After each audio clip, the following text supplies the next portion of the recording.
Hello and welcome to It Was a Movie. This is Colin. This is Niall. This is Teenage Mutant Ninja Turtles 2, The Secret of the Ooze from 1991. Runs for 88 minutes, directed by Michael Pressman, based on turtle graphic novels and comics, basically. Yes. Yes. Well, we were talking about this last week, and I was probably primary school when the Turtles first came out with the cartoon and the comics, and I remember going to the cinema to watch the first movie. I don't know why I didn't go to the second movie. Second movie came out really quickly, within a year, because they wanted to get the old doll Cash in, Loonies. baby. Yeah. Yeah. It was a success at a 25 million budget and took in 78.7 million. Then I think Teenage Mutant Ninja Turtles 3 was something about ninjas and stuff. And Ninjas in Time or Samurai. Turtles in Time. Something like that. Yeah, so I don't know why I didn't see the second one, but I certainly did see the first one in the cinema and enjoyed it as a kid. This one, as a grown-ass adult, is... Well, here's my confused feelings about it. I like the Turtles. This movie is very garbagey. It has a lot of childish things to it. It's very, very flat. It's lazy. It's thin. The fighting scenes are horrendous. But I sat through it and went, fair enough. It's like, I'm not going to give it any great scores, but I'm not going to go crazy on it. What I was impressed with it, but the only bit that did impress me, and it's probably true of the first movie as well, is that the animatronics on the turtles' heads is fantastically done, considering somebody's bloody wearing it. And aside from that, the lads wearing the suits do quite a lot of physical acting in them, so that's quite impressive. That's where my being impressed ends, though. Unfortunately, I didn't hate it like I was doing it with Super Mario Brothers. I wasn't going, ugh. It's not that bad. I don't have an affinity with Super Mario that I do with the Turtles. Like, my favorite turtle was Leonardo, and he's quite laid back in this movie. Yeah, he's the leader. He's a leader, but Raphael's annoying in this one. Very annoying. Yes. But it's exactly like the first movie. He goes out to rescue Splinter in the first movie, and he heads out this time too. There's a lot of on his own, similarities between the first and the second movie. They just kept and instead of Casey O'Neill, or not Casey O'Neill, but something Casey Jones. In the first movie, we've got Keno, I think. Keno, yeah. Casey Jones is an interesting character, and I liked him in the cartoons and the graphic novels and all that jazz. He's cool. Keno, Well, he's a pizza delivery boy. We don't know much else about him, really. He has some kung fu skills. I don't know, Casey Jones, he had the hockey mask and the stick, and it was... True. He was a character. He was interesting. He was cool. Yeah, some young fella who delivers pizza, who can do kung fu for some reason. And also there was a little bit of tension because I think Raphael and Casey fought in the first movie, and then he came to save them then when Shredder was kicking their asses, so... There was a bit of depth to it. Yeah, listen, this movie's going to be hovering around the 2s out of 5s for me. I'm not going to give it below 1 or anything, because I sat through it. It's an hour and 28 minutes or something. I was like, whatever. It's the Turtles. It's not horrendous, but the fact that it's a cash grab, and it feels so much like a cash grab. Yes. It's, as you said, it's a regurgitation of the original movie. Which was fine. Like I didn't. It's actually darker watch it as the a first kid. one, right?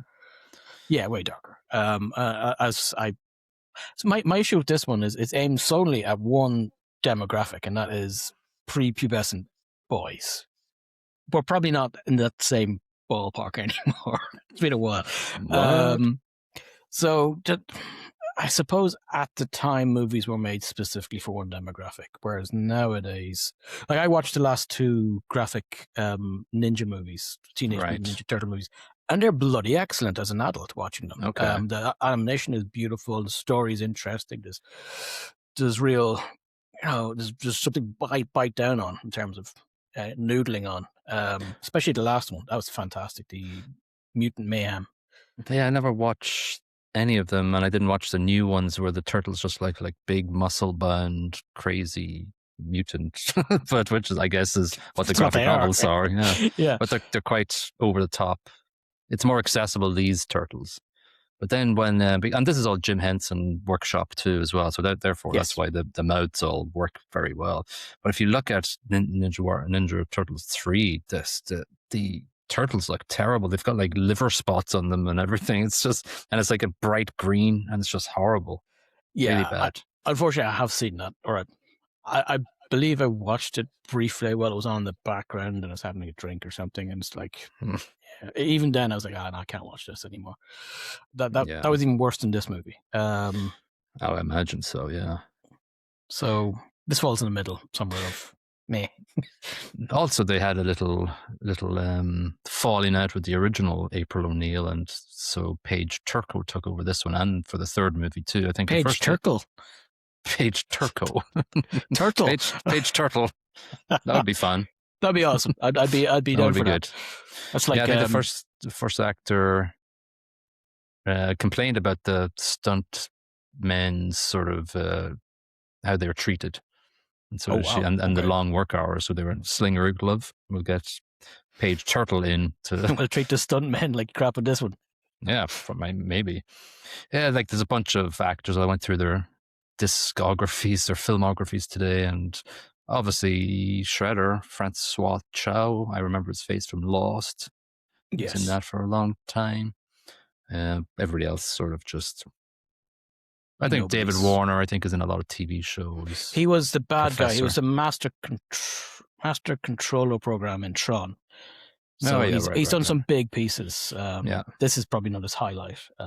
He's decent though. He's good. I like him in this. Yes, but the movie itself isn't probably his highlight of his career. He's great in Tron actually as the bad guy.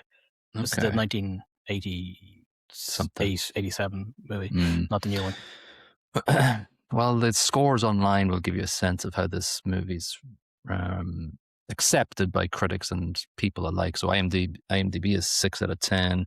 Rotten Tomatoes critics 36%, and audience 67%. Metacritic critics 45%, and user score 6.5 out of 10. So it's got a lot of love from probably people around our age who look back and go, "Oh, where's our youth gone? I want to be Leonardo." Yeah, instead we're more like Splinter or Shredder after he gets crushed. True. Well, that's the thing though. So Shredder comes back into this and it just becomes a lazy thing. It kind of reminds me of The Force Awakens when, we finished The Force Awakens with Luke Skywalker just getting the lightsaber from Ren, and you're like going, amazing, awesome. Here we go. Let's go. Let's go. Second movie, let's go. Over the shoulder. And then in this movie, it's like Shredder falls into a garbage truck at the end of the first movie. And then in this one, he just goes, hello, puts his hand up from the garbage and realigns himself. End with this one as well. True. Yeah. Does he come back in the third one? I don't know. Yes. But that's the thing about his death scene as well at the end. It's just a pier, and he's like a mutated, muscle-bound Shredder. Like that pier is not going to finish him. No, and it's not even the same actor at this point. True, it's a different actor who plays. I can't remember his name now, but he's a wrestler. He was a wrestler. Yeah. But Francois Chow, he doesn't do anything other than stand there. He stands and he does fantastic poses, and he goes, not once does he throw a punch, but no, he's Shredder. Do shreddy things. Yeah, like he fights them in the first movie and fucks them up. That's what I want to see. It's the Shredder. He does nothing. He's formidable, supposedly. He's a little bit affected by his garbage truck experience. He needs some shrink to help him. He's got some PTSD. So that's my problem with again, it's for kids, but the fight scenes, people are just standing around. Like, queuing up to fight. There's 50 of them, and they're like, okay, Bob, you go now. I'll go after you, okay? Yeah, okay, let's do it. Yeah. And his second in command just stands there and doesn't do anything apart from the last fight scene. He kind of goes, "Oh, I'll go in now. I'll jump in," and then he just gets squished. Just get a gun, lads. Doesn't he get squished, or was that the first movie? I can't remember. He gets shelled. Yeah. 4 shells. Yeah. 4 shells. on the Not three seashore. seashells. Not 3 shells. Because that's You've been messy. fined. One. I do like New York City as a environment for a movie. Always. Grim. 2 towers are still there. We always have to mention that. Movie starts off with just a montage of New York City and pizza. Pizza. Everybody's eating pizza. Jesus. Well, it's kind of true of New York, though, because people like pizza in New York. It's true. It's a staple. Slice of pizza and off you go. So it's like it starts off quite, you know what you're getting into when you see the first fight scene when Keno catches the robbers and we have this choreographed bullshit fight and the turtles come in and it's really bad. It's badly choreographed. You know what's not great in this scene and any of the scenes is the turtle dialogue, which is something I remember. As a kid, remembering it and loving it and thinking it was cool. And I suspect that this is much worse than the animated turtle cartoons we watched as kids. Yeah, I felt like there was comedy to it, there was humor to it, and there was character to the individual turtles, and you can get behind them and understand their motivations. They're just saying words. True, yeah. There's no meaning. Yeah, it kind of got on my nerves quite often. Again, as an adult, that's probably more of an issue. If I was 10, mightn't be such a problem. But I watched the first 15 minutes of this with my 7-year-old, and she went, "Nah, I'm off." So it's not a great sign. Oh dear. The turtles are not popular anymore. That's a shame. But she watched the most recent ones with me, and she loved them. Okay. So yeah, I don't know if it's maybe when they come out, maybe with less of an expectation that a kids movie would actually be good. Has no relevance anymore. Teenage turtles. Yeah. What does a 7-year-old like now? What characters are there out there that they do like? Pretty much, she loves all of the Studio Ghibli stuff, that type of thing. Oh. So maybe that spoiled her straight away when I introduced her to that high level of animation. That's your fault. It's my fault. Yeah. Bad fathering. She should have had the crap stuff first, like we did. Yes. Yeah, they need that sort of slow entry into crapdom.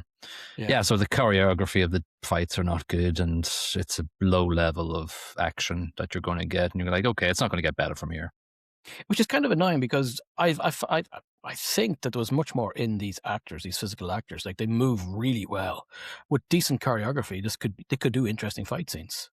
Well, the thing is, they were sort of banned from using their weapons to injure the enemies. That, which is kind of annoying because they're ninjas. Ninjas use ninjutsu, which typically is about killing people with pointy things. And that's annoying about it is that Splinter actually even just says in the movie, "Stay quiet." And 99% of the movie, they're just shouting "cowabunga" and random words to each other. And that they aren't funny. But hey, they're teenagers, and teenagers can be very annoying with just random, hey, 6'7", all that crap. They'd be doing that if that was the movie now. Oh, God. Sorry. Yeah, you're probably right. What do you think about April O'Neil? What do you think of the actor? What do you think of the character? What does she do in the movie? She's a non-entity in my eyes. I might be a bit harsh on that, but she's there so the lads have somewhere to stay and to tie the story together. That's all. I don't feel much about her in this. I didn't like her in this. She's a weak link between the turtles and the main plot of the Ooze manufacturers, because she's a news reporter. She's reporting on it. So then it's clink, clink. Okay, we'll join it up together, and that's fine. Which is really annoying to me because, again, April O'Neil is a fantastically strong character in the cartoons we watched as kids. And I remember her being awesome. And this, as you said, she's just plot device.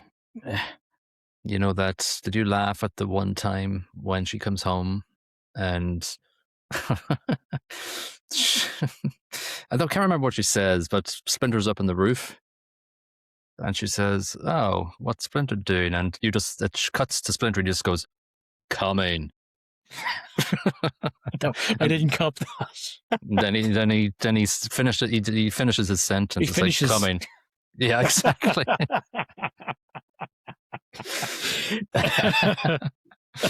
Don't mind me. We got tissue. Splinter. Come on, it's for kids. Senile. Yeah. It's funny. It's just the way he delivers it because it cuts to me was coming I down missed that. to this from the roof. Yeah. Way to Watch it destroy again. a kid's movie. You Maybe dirty old man. Maybe they did it on purpose, but it was really weirdly timed, the phasing of the sentence. Weird. Anyway, Shredder comes back. What do you think? Cheap bullshit, doesn't really matter. Again, it all feels He's in shadows when he returns. unimpressive. And he just finds his what do you call them? Foot Clan. The Foot Clan again. That are hanging out in the dump where he got dumped. Because why not? Feck it. Yeah. And they're just normal teenagers. It's like the first movie, they're a bunch of just normal teenagers. And in the first movie, that dude's son becomes all in with the gang. It's the same here. April has like an intern who's this foot soldier by night or whatever, and he does the same thing because the guy in the first movie follows them to the cave, to the sewers to find out where they live, so they kidnap Splinter, and then this one, they does the same thing.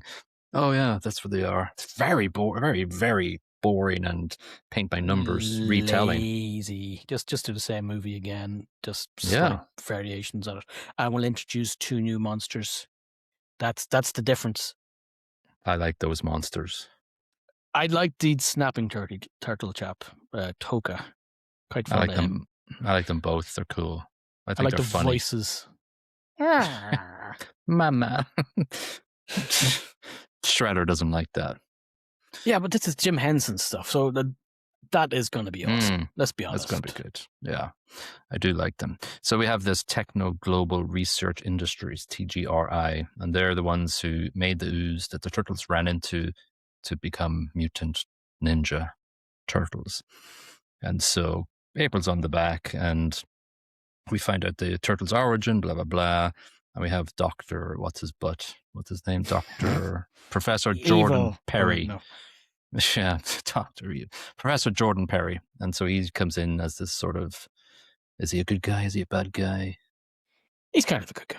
He is a good guy at the end, yeah. Yeah, and he sticks up for the stupid animals that he creates a little bit. Yeah, and the Foot Clan kidnap him and say, all right, mate, do something with this ooze while you're onto this these animals. Yeah, we found a snapping turtle on a in wolf. New York. They must have went to the zoo. Yeah, yeah, it's weird. Yeah, there's a reveal of what's this about Toka and Razar. Yeah, Toka and Razar. I found them very innovative in their design. I thought they were cool, actually. Again, Jim Henson knocks it out of the park. But again, where's Bebop and Rocksteady? True, but they weren't in the first movie, right? Or No. were they? No, right. I don't think so. I don't think so. I can't remember. It's been 30 years. No, they weren't. I don't think. I think they're in the new iteration of ones. Yeah. But they're the obvious ones to pick. You know, I'm going to mutate some animals and they're going to be really strong. And also, if you wanted to complexify this second movie, you got to bring Krang into it.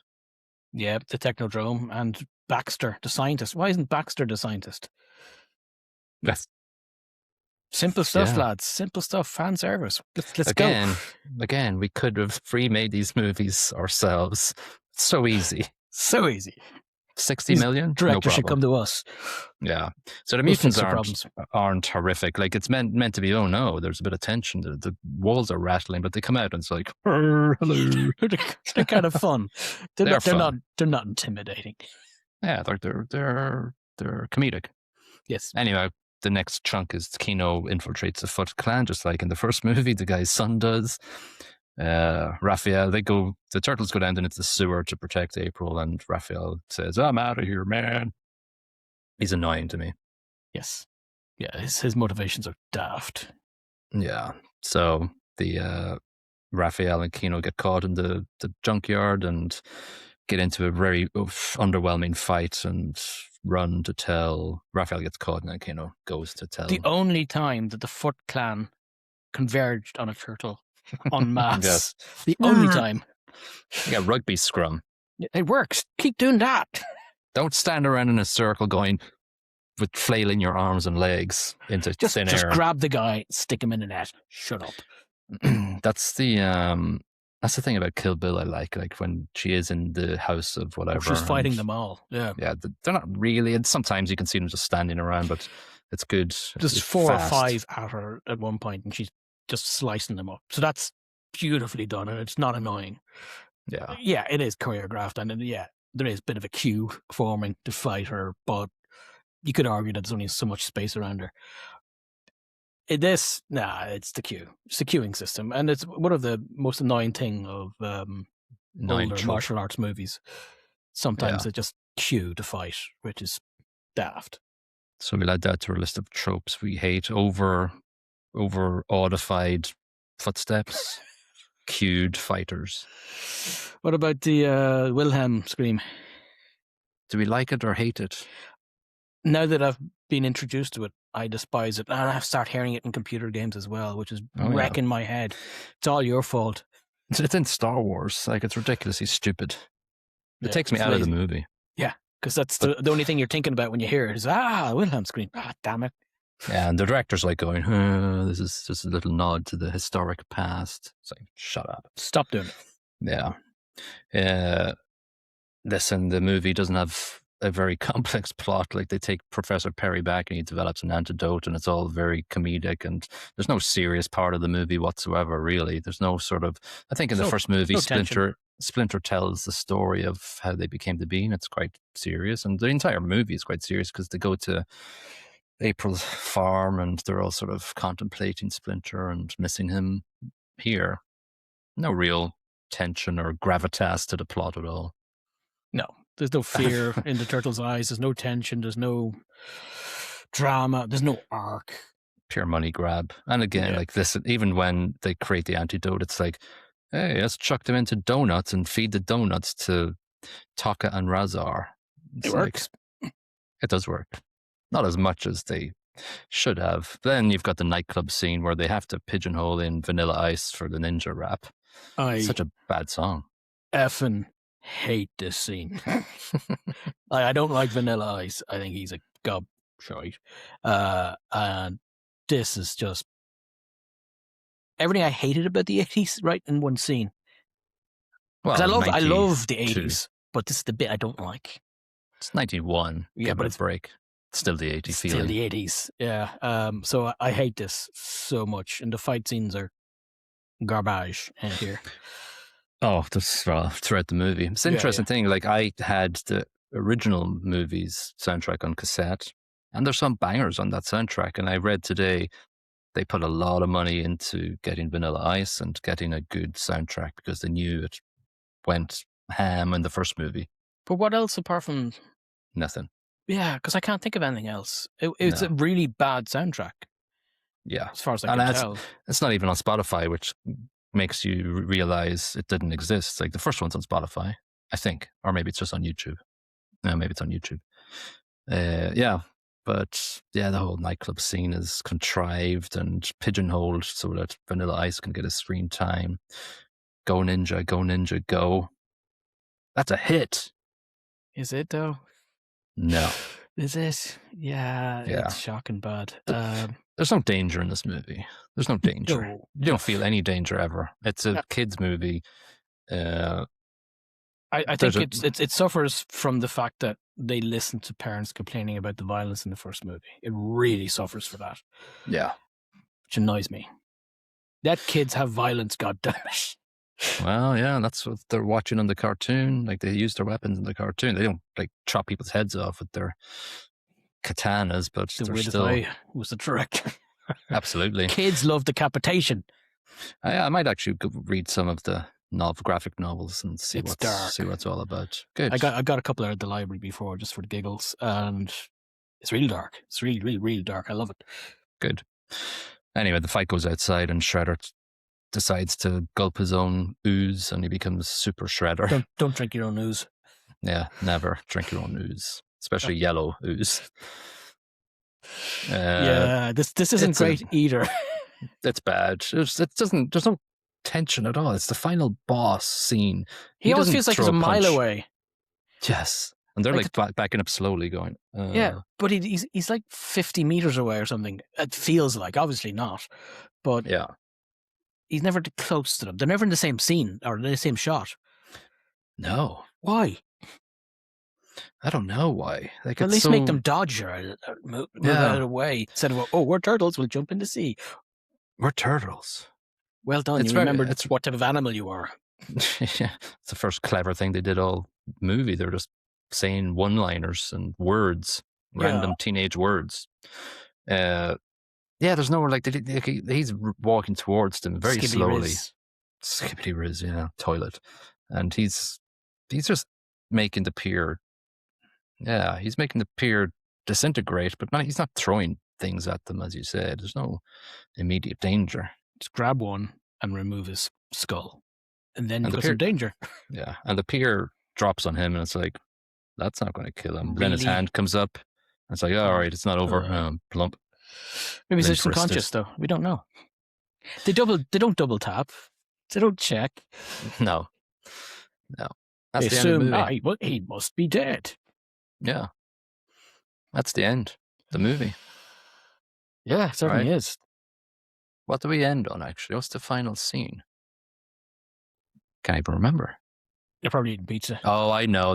Oh my God, they do a freeze frame jump in the air. Oh my God, yeah, they do. That's bad. Yeah, This was a very rapidly produced script, shoot, and distribution, and it totally shows it. Again, it's released 10 months after the first one. It's really annoying. Spend some time on the dialogue, please. Make it funny. No, that could have made a massive difference. Just that alone. Yeah. Having said all of that, and I'm being very critical of it all, I love it. It's vibes. It's very confusing to me because I was just sitting back watching it. I wasn't hating it. It wasn't annoying me like Super Mario Brothers was at times. It was just the Turtles in a movie, and I like the Turtles, and I haven't watched them for probably 20 years in anything.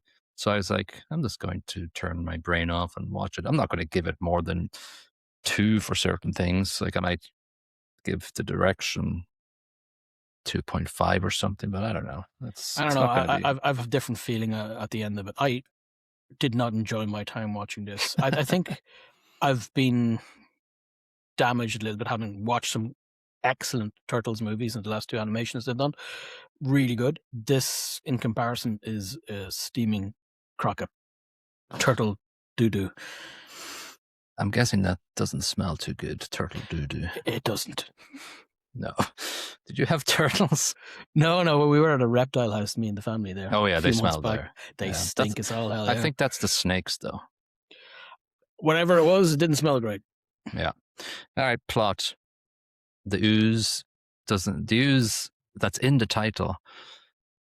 It could have done a lot more. I know it does a lot. I know it's the origin of the Turtles. It makes the 2 dudes.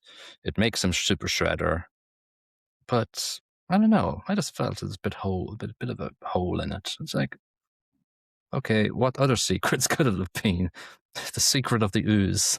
Yeah, what's the secret of it? What I would have liked is a little bit more of an introspective look from, like, Leonardo. I'd say, is it Leonardo who's a bit upset when he finds out he's created by Ooze? He's like, oh, is that it? I think that was Donatello, actually. Oh, Donatello, sorry, yeah. Yeah. A little bit more of that. That'd be interesting. But it just goes straight over that. We're not going to spend any time on that.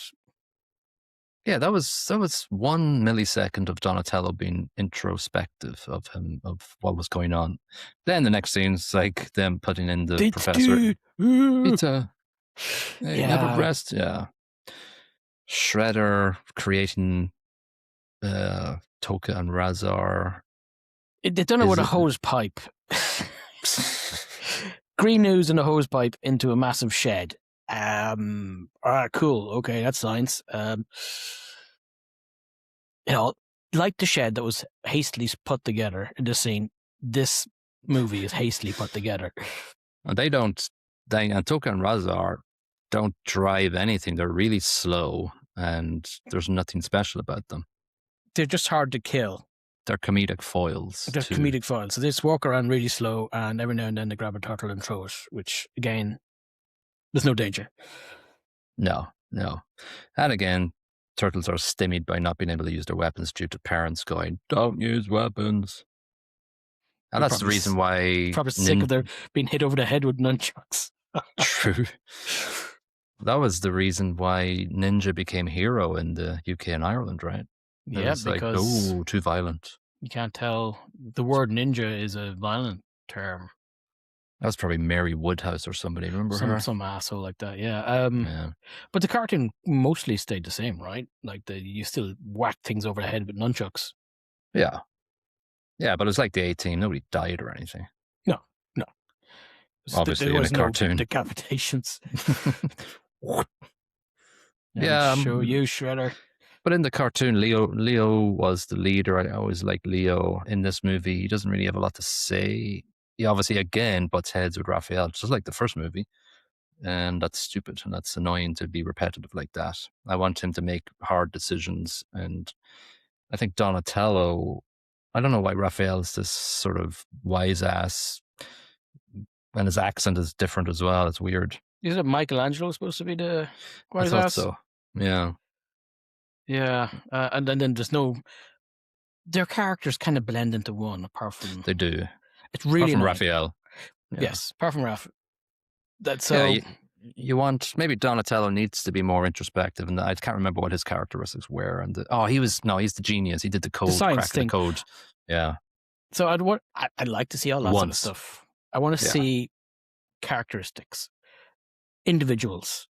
Leo needs to be the leader. You're absolutely right. If he's not leading or attempting to lead and trying to, do what Splinter says to him, then what's the point of having 4 different colors in their fucking heads so we can tell the difference?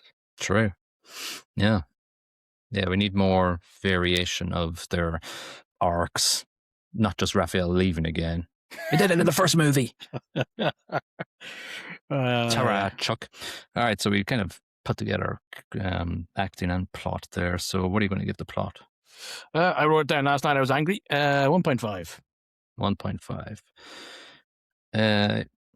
Yeah, I'll give 1.75. I'm not going to go too crazy above that. Acting's tricky. I've put down 2 here. Acting, there's not much acting, but there is physical acting, and actually it's quite well done, so I'm going to give it 2. Paige Turco, I think she's quite sweet as April O'Neil. I don't know if she's a good enough actor for it, but she portrays it quite sweetly. She's a good friend of the Turtles, let's say, and good assistance to them. Dr. Evil's pretty decent as well, actually. Dr. Evil?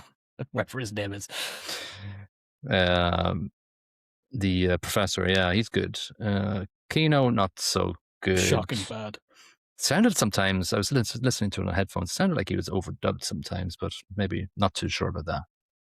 And Shredder, he doesn't have a lot to do because you don't see his mouth moving and you only see his eyes and his few scars. And there's no presence, which is really annoying because Shredder is supposed to be on the screen and he's supposed to be intimidating.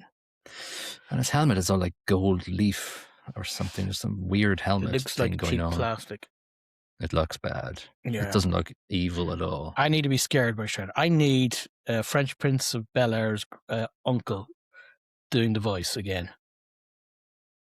Oh yeah, right. He did. He was Shredder, and fantastic voice. Great voice. You need a good voice. Yeah, for sure. This guy did not. What did you give acting? 2. 2.0. 2.0. I'll just do 2.25. Sound brackets track. I'm not going to.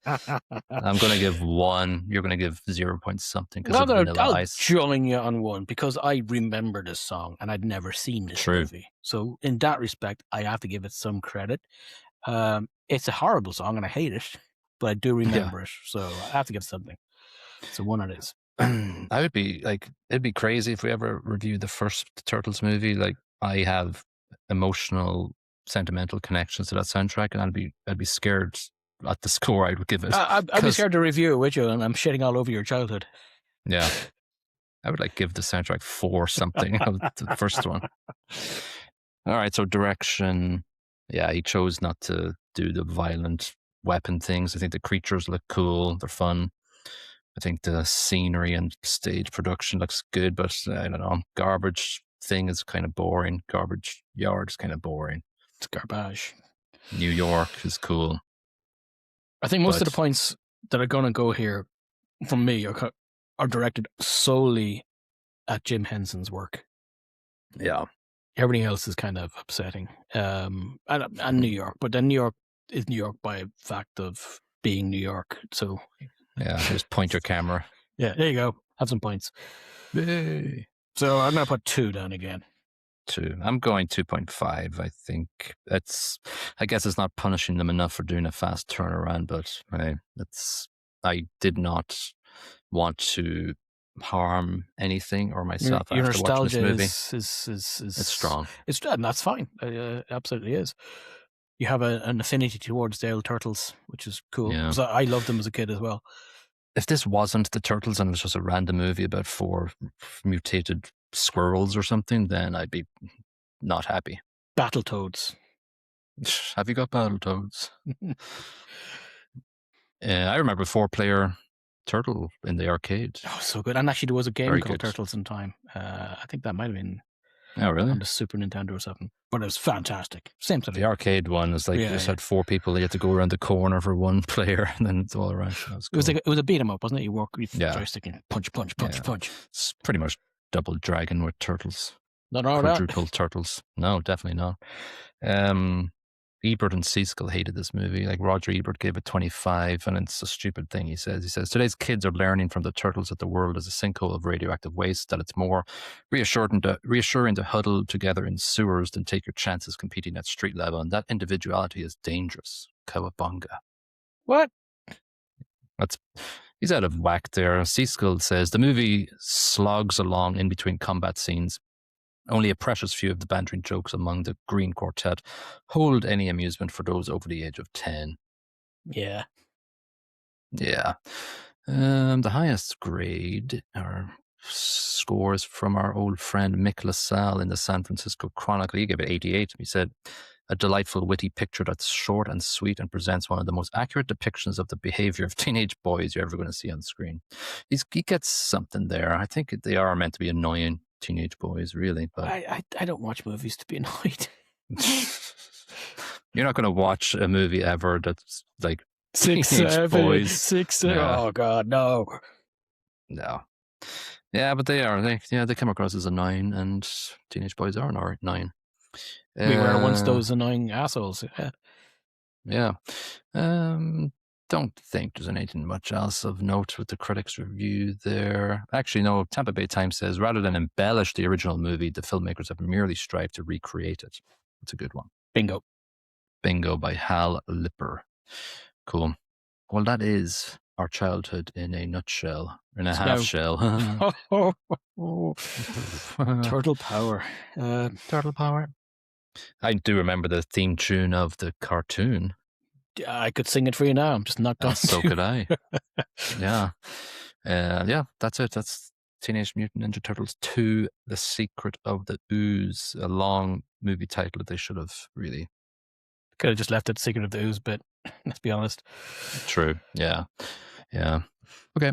If you haven't rated us or subscribed on the platform you're listening to us on or watching us on, please do so now, and we'll see you on the next episode. Bye-bye. Cowabunga.